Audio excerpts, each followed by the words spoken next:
क्या है मूसा, क्या आपसे बड़ा कोई आलिम है? मूसा अलैहिस्सलाम ने कहा नहीं, मुझसे बड़ा कोई आलिम नहीं। इस वक्त दुनिया में सबसे बड़ा आलिम मैं हूं। और हकीकत में मूसा अलैहिस्सलाम सबसे बड़े आलिम थे, मगर अल्लाह ताला को मूसा की ये बात पसंद नहीं है। ये आलिम की शान नहीं है कि सबसे बड़ा अपने आप को समझे। मूसा अलैहिस्सलाम का ये जुमला अल्लाह को पसंद नहीं आया। अल्लाह ने कहा है मूसा, हमारा एक बंदा है, उसके पास तुम जाओ, उसके पास वो इल्म है जो तुम्हारे पास नहीं। मूसा अलैहिस्सलाम ने कहा अच्छा, उसके पास वो इल्म है जो मेरे पास नहीं है, ठीक है, मैं जाता हूं उसके पास, सीखता हूं उससे। कहां मिलेगा वो? अल्लाह ने कहा वो तुम्हें मिलेगा मजमाउल बहरैन पर, जहां दोनों दरिया आपस में मिलते हैं, वहां चले जाओ, वहां तुम्हें वो आदमी मिलेगा। चुनांचे हजरत मूसा अलैहिस्सलाम ने अपने साथी हजरत यूशा इब्न नून को लिया और पहुंचे वहां पर। वहां पे हजरत खिजर से मुलाकात हुई। हजरत खिजर कौन थे?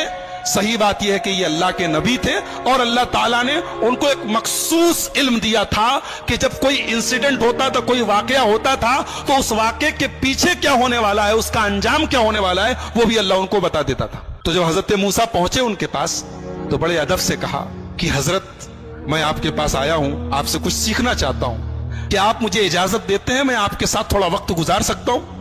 हजरत खिजर ने कहा कि देखो, मेरे साथ तुम वक्त गुजार नहीं पाओगे, इसलिए कि मैं बहुत सा काम ऐसा करूंगा जो तुम्हें समझ में नहीं आएगा, और तुम्हें समझ में नहीं आएगा, तुम पूछोगे, तुम बर्दाश्त नहीं करोगे, पूछोगे, और मेरे साथ तुम कोई बात पूछोगे तो मैं तुम्हें अपने साथ रख नहीं सकता।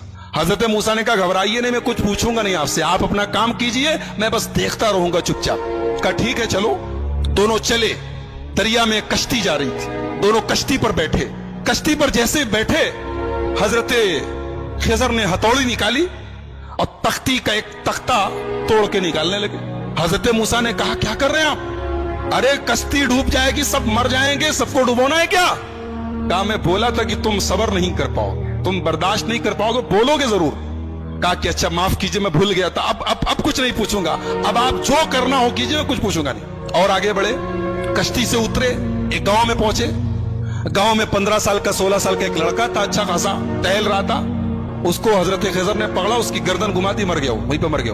कहा रे अक़तल्त नफ्सन ज़किय्यतन बिग़ैरि नफ्स, एक मासूम बच्चे को मार डाला आपने।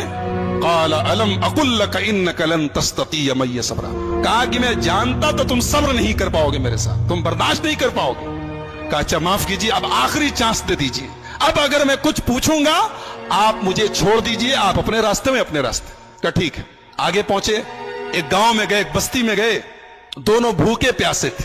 जब बस्ती में पहुंचे तो वो बस्ती जो थी वो कंजूसों की, बखीलों की बस्ती थी। ये दोनों पहुंचे, बोले हमें भूख लगी है, कुछ खाने को मिलेगा क्या? तो बस्ती वालों ने कहा कि तुम्हारे बाप का माल है कि चले आए और हम तुम लोगों को खाने पीने को देंगे, चलो जाओ यहां से। भगा दिया उन लोगों ने। यानी एक नंबर के बखील और कंजूस थे दोनों को, एक आदमी खाना खिलाने को तैयार नहीं। दोनों बेचारे भूखे प्यासे थके हारे गांव के एक मकान की दीवार के पास बैठे थे। अचानक दीवार गिरने लगी, हजरत खिजर खड़े हुए और अल्लाह ने उनको एक मखसूद ताकत दी थी। दीवार गिर रही थी, उन्होंने खड़े होकर दीवार को सीधा कर दिया। हालांकि वो अकेले एक आदमी के बस की चीज नहीं थी, लेकिन अल्लाह ने उनको पावर दिया था, उन्होंने खड़े होकर दीवार ठीक कर दी। मूसा अलैहिस्सलाम जलाली पैगंबर थे, पहले ही गुस्से में थे, उन लोगों ने खाना और पानी तक नहीं पूछा था, मेहमान नवाजी नहीं की थी। कहा कि आप बड़े खैरखा बनते हैं, बड़े दरिया दिल बनते हैं, उन लोगों ने पानी तक नहीं पूछा और आप चले, उनकी दीवार गिर रही थी, आपको ठीक करने की क्या जरूरत थी? आप पहले पैसा ले लेते, कुछ मुआवजा तय कर लेते। क़ाल हाज़ा फ़िराक़ु बैनी व बैनिक, कहा कि ऐ मूसा, अब यहां से आप अपने रास्ते में अपने रास्ते। आपने कहा तो मैं बोलूंगा नहीं और आप हर जगह बोल दिए। अब मैं बताता हूं कि वो तीनों काम मैंने क्यों किया था। हम लोग जिस कश्ती में जा रहे थे, वो कश्ती कुछ गरीबों की कश्ती थी, कुछ गरीब लोग थे, वो बेचारे कश्ती पर चलाते थे, वही उनकी इनकम का जरिया थी। आगे एक जालिम बादशाह था, वो जालिम बादशाह जब कोई कश्ती देखता था, अगर कश्ती सही सलामत होती थी तो कश्ती को लूट लेता था, और अगर कश्ती दूर से ही ऐबदार नजर आती थी तो छोड़ देता था। मैंने तख्ता निकाल दिया ताकि वो जालिम बादशाह कश्ती को लूटे ना। और जो लड़का था जिसको मैंने गर्दन पकड़ के मार दिया था, उस लड़के के माँ बाप बहुत नेक थे, मोमिन थे, ईमान वाले थे, और वो लड़का आगे चल के अपने बाप का नाफरमान, अपनी माँ का नाफरमान और काफिर होने वाला था। तो मैंने अल्लाह के हुक्म से उसको खत्म कर दिया, और अल्लाह उस बच्चे के बदले उनको एक नेक बच्चा देगा जो उनकी आगे चल के ईमान वाला बनेगा और उनकी खिदमत करेगा। और जो दीवार मैंने ठीक कर दी थी, वो दरअसल जिस मकान की दीवार थी वो मकान 2 यतीम बच्चों का था। उनका बाप जब मरने लगा तो उसने अपनी सारी जमा पूंजी, बच्चे छोटे छोटे थे, सारी जमा पूंजी अपने मकान की एक दीवार के नीचे दफन कर दिया।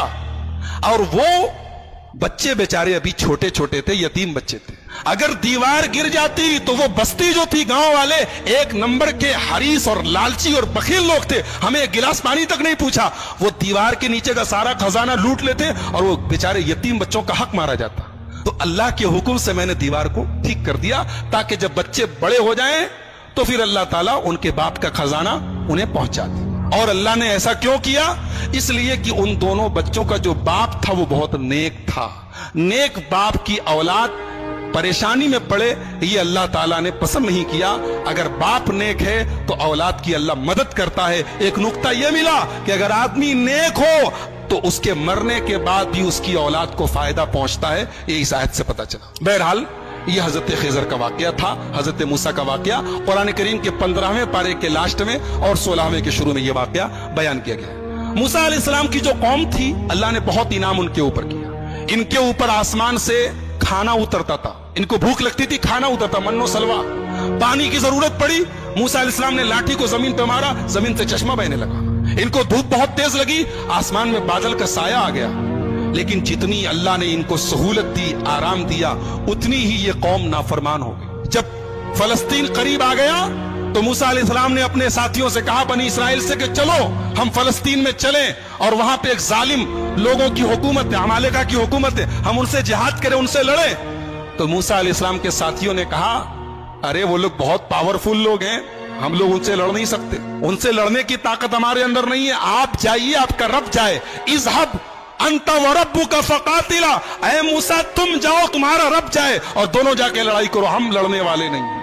ये हाल था बनी इसराइल का। ऐसे ही नहीं हम लोग सूरह फातिहा में पढ़ते, गैरिल मग़ज़ूबि अलैहिम वलद्दालिन, ऐ अल्लाह उनके रास्ते पर नहीं चलाना जिनके ऊपर तेरा गजब उतरा। अल्लाह ने इसको जितना नवाजा था, इस कौम ने उतनी ही नाफरमानी और उतनी ही बदकारी की। सोचिए अल्लाह की कितनी बड़ी गुस्ताखी है, रसूल की कितनी बड़ी गुस्ताखी। कह रहे हैं मूसा तुम जाओ, तुम्हारा रब जाए, तुम लड़ो, हम नहीं लड़ेंगे।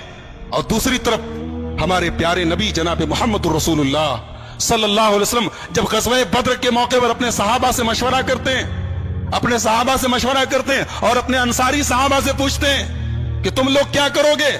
तो अंसारी सहाबा कहते हैं, अल्लाह के नबी, हम कोई मूसा के साथी थोड़ी हैं जो कह दे कि आप जाइए, आप लड़िए, हम बैठे रहेंगे। आए अल्लाह के नबी, अगर आप समुंदर में उतरने कहेंगे, आपके सहाबा समुंदर में उतरने को तैयार है। इसीलिए हमारा ईमान है कि दुनिया में जितने नबी आए, जितने रसूल आए, सारे रसूलों में सबसे बेहतरीन सहाबा, सबसे बेहतरीन साथी अगर किसी को मिले तो हमारे प्यारे नबी मुहम्मदुर रसूलुल्लाह सल्लल्लाहु अलैहि वसल्लम को मिले। तो इन लोगों ने कहा कि मूसा आप जाइए, आपका रब लड़े, हम नहीं लड़ेंगे। अल्लाह ने सजा नाजिल की कि अब 40 साल तक तुम लोग फलस्तीन को फतह नहीं कर सकते। अब